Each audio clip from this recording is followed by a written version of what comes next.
इस बृहद बाहु से एक आशय और है। वो आशय ये है कि सताने वाला व्यक्ति चाहे जितना बलशाली हो, चाहे जितना प्रभावशाली हो, उसकी भुजाएं हनुमान जी के जैसी न तो विशाल हो सकती हैं, ना हनुमान जी के जैसी बलिष्ठ हो सकती हैं। इसलिए यदि तुमने श्री हनुमान जी का आश्रय ले रखा है तो संसार का कोई भी बड़े से बड़ा बलवान प्रभावशाली व्यक्ति भी तुम्हारा कुछ भी नहीं बिगाड़ सकता है।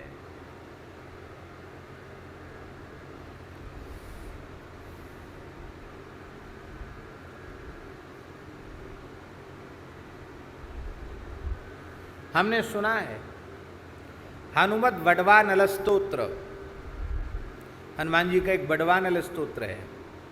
तो एक बहुत भारी दुष्ट व्यक्ति था, वो एक ब्राह्मण देवता को अकारण बहुत अधिक सता रहा था। संपत्ति जो अधिकार कर ही लिया और फिर भी पीछे पड़ा था ब्राह्मण के। ब्राह्मण ने देखा कि इस प्रभावशाली व्यक्ति का विरोध करने वाला कोई नहीं है और हारे को हरिनाम, तो बहुत दुखी होकर के उसने हनुमान जी का आश्रय लिया। तो हनुमान जी का अनुष्ठान करने लगा। वो हनुमान जी ने थोड़ी उठापटक शुरू कर दी उस प्रभावशाली आदमी के।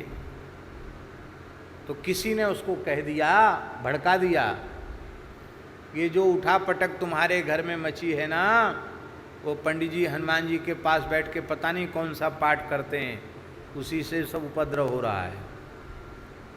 तो वह व्यक्ति उस ब्राह्मण को सताने के लिए वहां पहुंच गया। उस व्यक्ति का एकमात्र ही पुत्र था, युवा। वो युवा पुत्र जैसे ही बोले उस पंडित को, तो अभी हम उठा के वहाँ से भगाते हैं, खदेड़ते हैं उसको वहाँ से। तो जैसे ही आकर के वह उपद्रव करने वहाँ आया,